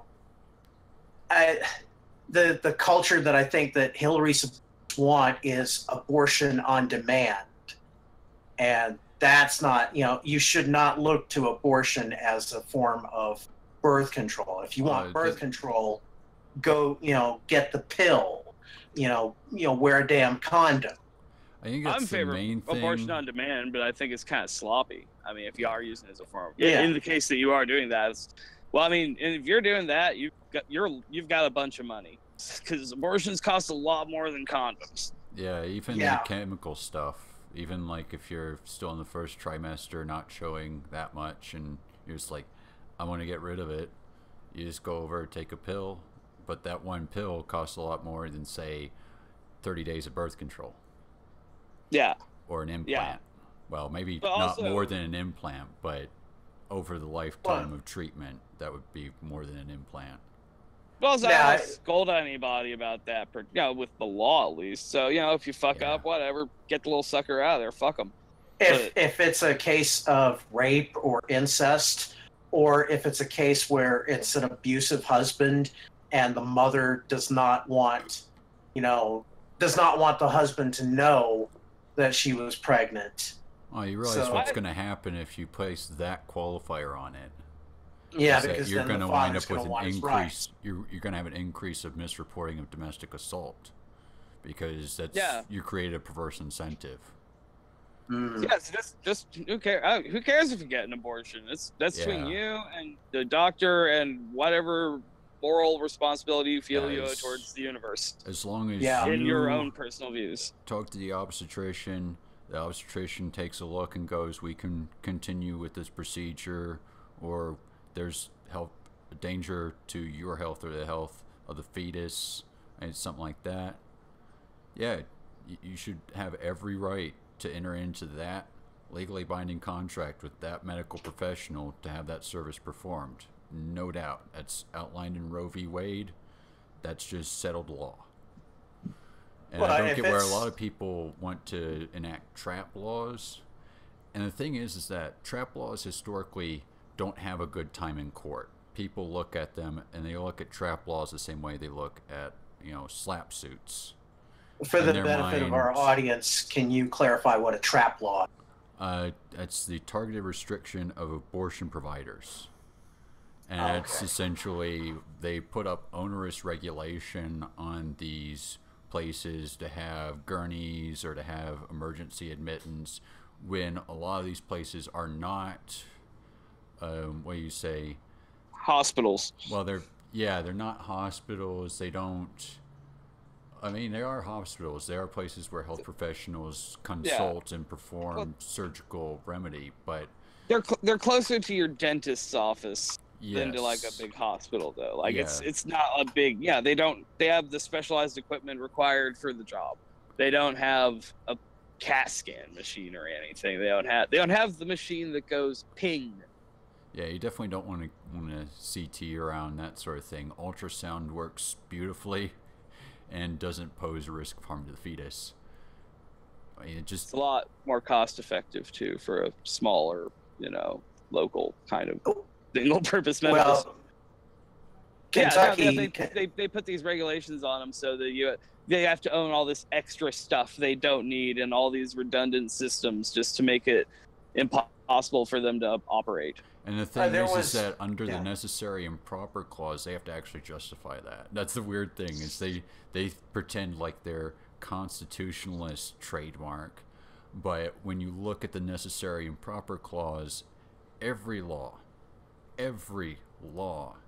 that is passed within these United States of America must be necessary and proper. As you can't just go over to somebody and say, "Hey, I'm going to impose onerous regulation on you because I feel like it." You have to go, I think there's a risk. Forbids that. Yeah, and also the Ninth Amendment.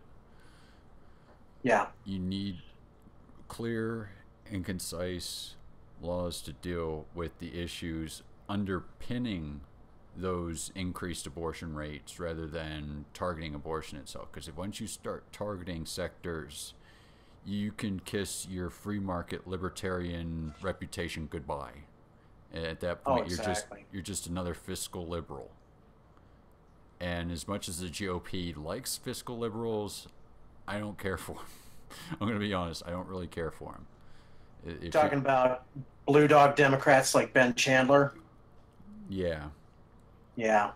See, sometimes some of my like other lefty friends will, I'm generally the one that'll kind of stick up for libertarians up to a point. I like a certain type of libertarian still, kind of a more Robert Anton Wilson kind of 70s or 60s style, because you probably shouldn't trust the government. I don't believe in the fucking free market, but I don't know. I guess I come to my own kind of Marxist views by libertarianism, just as a view of like what economic system maximizes the amount of individual liberty for the greatest amount of people for the least amount of cost. And my estimation, that's it. But it's I'm coming from essentially the same foundation of like what ultimate end goal. I will say this, that how do I put it in recent contexts, it's not really feasible, but as tertiarization continues and there's kind of this shrinking of the middle class and growing of the working class, you have the conditions there, the initial conditions at least, for the Marxist vanguard.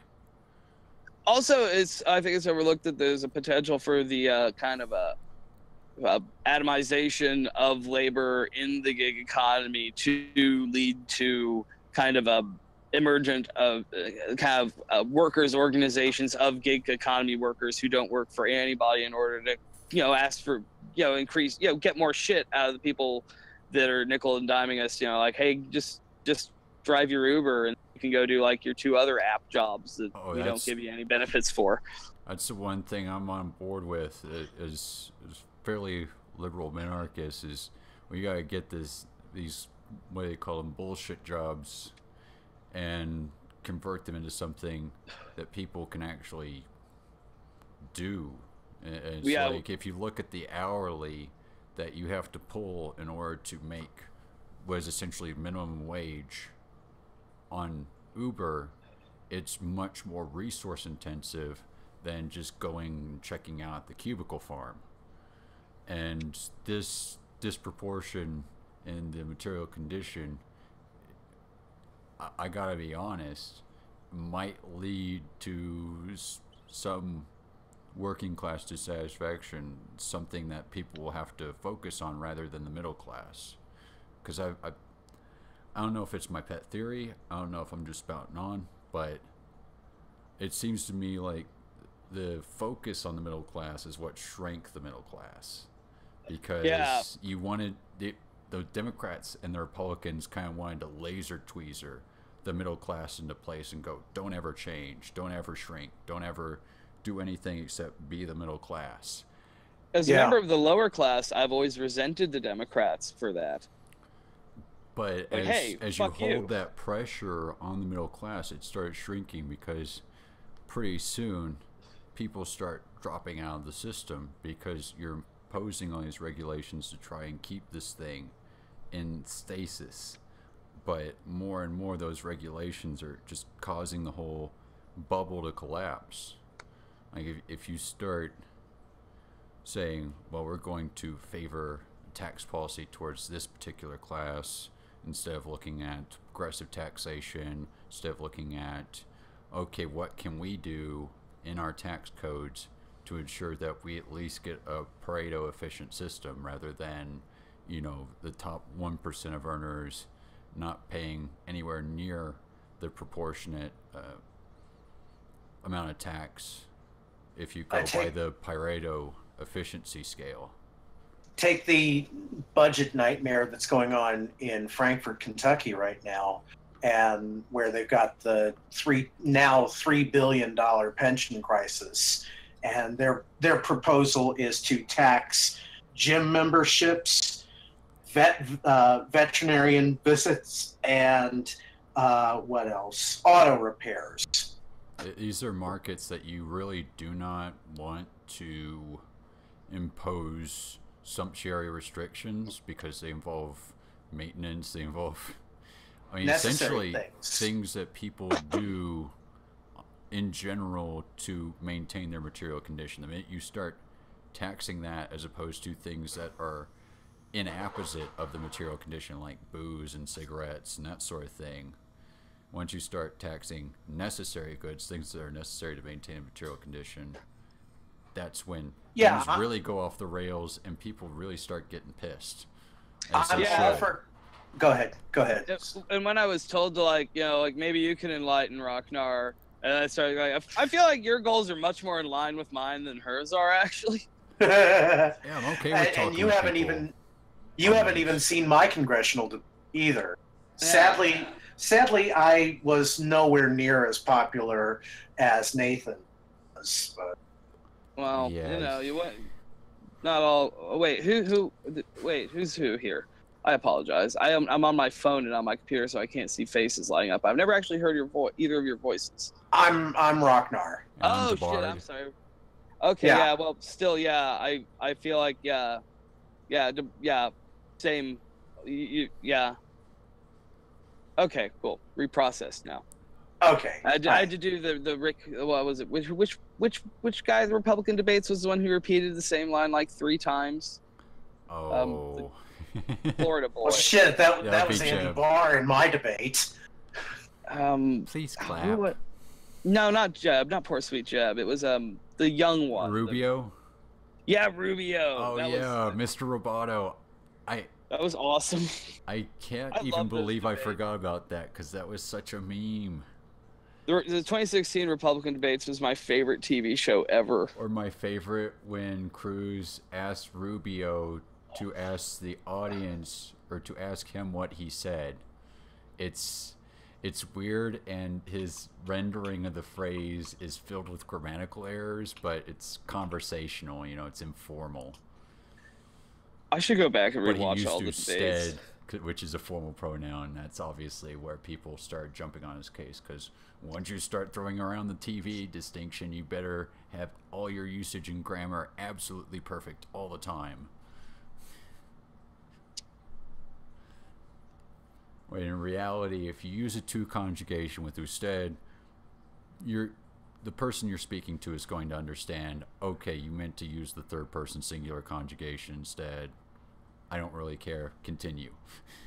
Yeah, something like that. Metathesis. It all comes back to metathesis. I just loved watching these like 16 people have no idea what they were doing for months and months and not be sure who they were supposed to fight. And then it seemed like they were fighting themselves. It was a beautiful show. Oh, it was. Not really enjoying the spin-off series, but oh well. Now, Shoggoth, do you think, and this is a wild-ass conjecture here, I'm going to grant you, but do you think that just maybe Donald Trump is an agent working for Hillary Clinton? No. No? I considered it several times off and on. Yeah. There was the part of 2016 that was so weird was this constant questioning of reality, because everything was so bizarre and just trying to figure out what caused this, who's paying for this, who's paying Donald Trump's paycheck. And I guess I don't think it was Russia. I think they were involved. I think nothing will come of it. I think that our country has done way, way worse in democratic elections.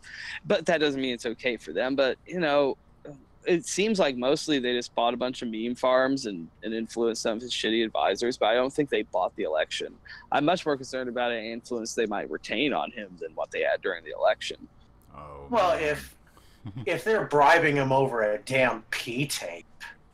There was a moment where I thought, like, well, the thing about Donald Trump is he's definitely doing this only for himself because he's really rich and nobody could bribe him. But then it's like, you know who the easiest person to bribe in the world is? Somebody who's the easiest person to give money to? A rich person. A poor person will be like, please, no, please, I don't need your, don't, no. Yeah, there's some pride there. A rich person will take every fucking dollar they can from any source ever. That's how they got there. They're fucking sleaze bags who just like, yeah, okay, oh yeah. There's no self-loyalty when no billionaire got where they are by being loyal to themselves. Oh shit! I knew that Donald Trump was going to win the moment that he announced his candidacy in I thought it would- 2015. I thought it was a joke until the first or second Republican debate, and then I decided he was going to get the nomination. But I was still kind of sold on the fact that, I mean, I was a Bernie boy, but Hillary is, at least if nothing else, been in the fucking American politics game for her whole adult life and studied it as a child. She's she really is truly one of the biggest American, civics nerds in the country. So if anybody would have the knowledge of, how political campaigns work, it'd probably be somebody who's been involved in the system her whole life. So she's a big girl. She can take care of herself. She knows what she's doing. How can you do this job that long and not pull that off? And yet she still doesn't know how to count. And yet Hillary still doesn't know how to count. Count to what? Count to 270. Doesn't she? Oh, yeah. Yeah, it's just so weird when people start crying foul, and then I look over and I'm like, that's the Electoral College. Have you not read the Constitution? It's literally their entire job to make sure that the president is duly invested and qualified with the authority to act out the role, to go to the swearing in. It's like, if they make a goof, there is no mulligan. If they say this person is qualified to be president, they're qualified to be president, at least until the president pro tempore and Speaker of House write a letter saying that, oh yeah, this guy's mentally incompetent or physically incompetent. Anybody who could win an election by 3 million votes and still lose is a special person. I think what happened is they were banking so much on urban outreach that they forgot, oh yeah, it's urban outreach. There are only so many places that you can urban outreach to. What about the flyover states? The flyover states were monumental. I remember even when he wasn't campaigning for jack shit, Clinton would come out to Madisonville, little tiny sleepy town, and would just stump.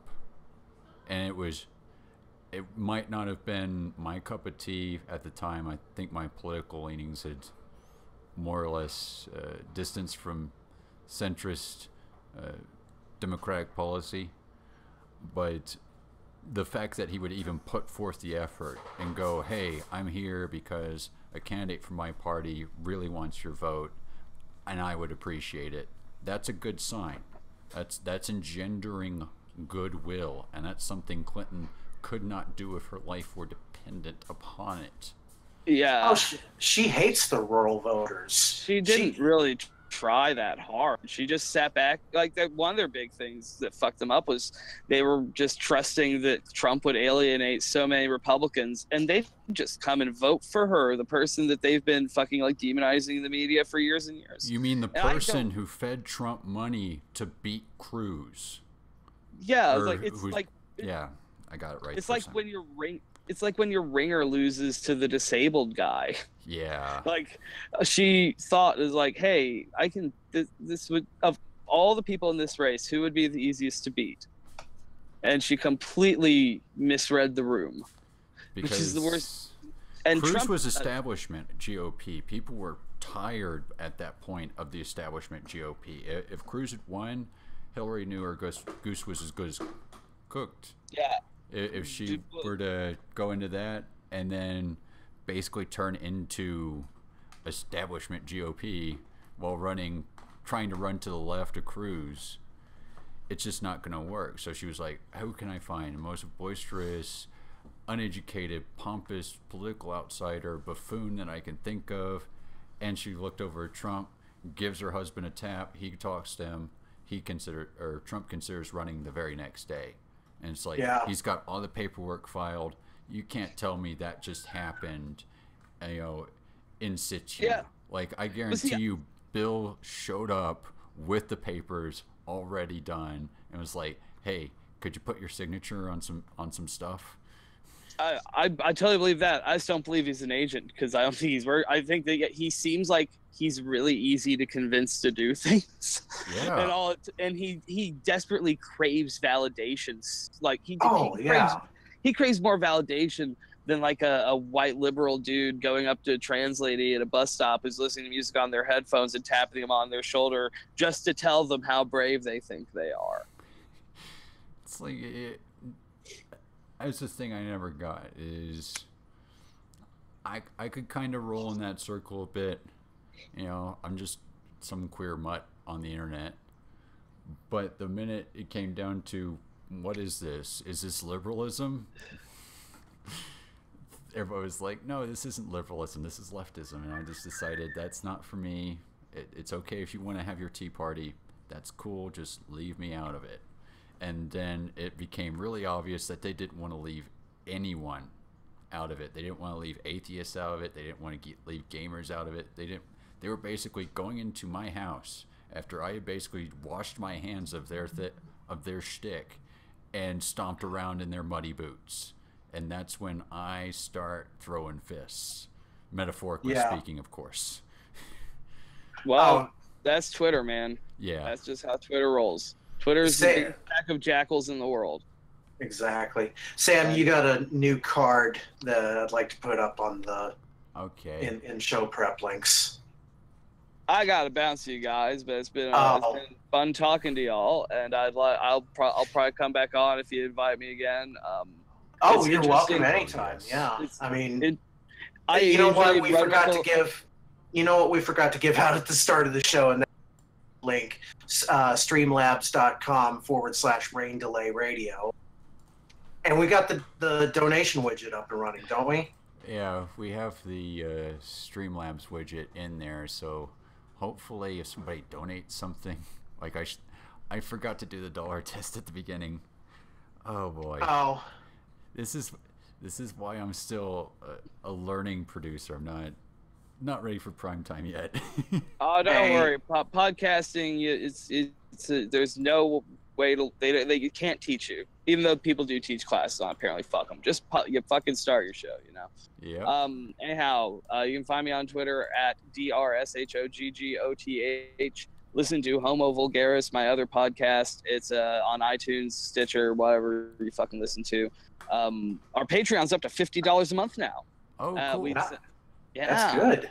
So yeah, little encouragement for you guys. If you talk shit long enough on the internet, people will eventually start paying you for it. I'm hoping we get some professional shit talkers on here, and maybe we're gonna keep hammering away at it. Yeah, we're just gonna keep hammering away at it until we build our audience, literally.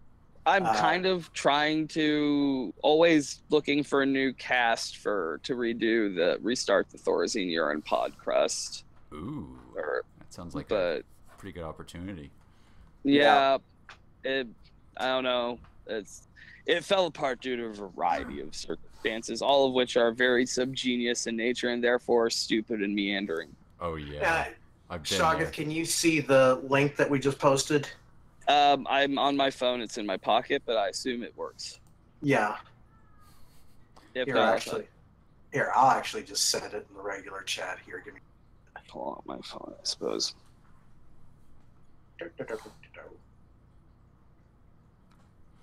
Yeah, we got this call one day at Apple Technical Support that, somebody claimed that they were, being sent secret coded messages from their iPhone.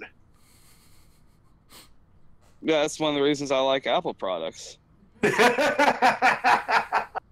Yeah, we had a saying for that. It's called expected product behavior.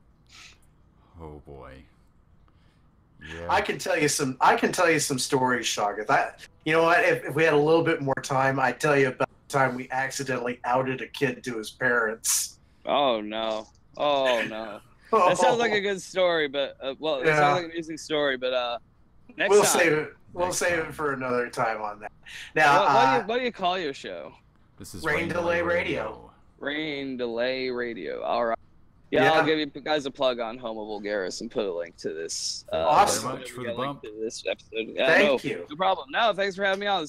I was it's been good. Goodwill and saw you tag me on Twitter. So I was like, sure, why not? I'll hop in. I regret that, we don't have Slander Bob here to finish this out, so I'll say good night for him. And I have been Randolph, also known as Governor Rocknar. You can find me on Twitter at GovRocknar. And Sam, you're on Twitter too, right? Yes, I am at. Let me check. D4 Bard. Yeah. D and then the number 4 and then Bard. It's crazy. Plus you got the Hebrew characters in your name for your Twitter, so it doesn't show up as Sam or DeBard. If you see the Yiddish and it says Beis Shmuley, you know you've arrived at the right place. Oh yeah, and if you see Reverend Magdalene sending DeBard angry tweets, yeah, that's him too. Yeah. Also, don't if you're listening, don't bother Magdalene. She's not that person. Yeah, she's okay. Have ideological debates. Yeah. You can have ideological debates with people and still, be friends. So don't bother people online. Yeah, everyone I don't agree with is a Russian bot. Might add that to interstitial at some point. Yeah, I just wanted to be clear, like, yo, fuck, I know how I know how y'all are on Twitter. Don't fucking, I know how some geniuses are. I know how whoever else is listening is. I know, except for you. Shagath, we got to get you up to Pueblo, hopefully. What's there? Well, Pueblo's got, legal dispensaries. There. Oh, yeah. Yes. No other purpose is needed. But, legal dispensaries and no fleas and ticks at 4,000. There's really not. Yeah, not the bugs here aren't that bad. All right. Well, I've been at Gov Rocknar, and this has been Rain Delay Radio. And thank you for listening. And we'll see you soon. Praise Bob. Praise Bob. Smash that like button. Smash that button. Smash any button. Just don't smash your belly button because that'll hurt in the morning.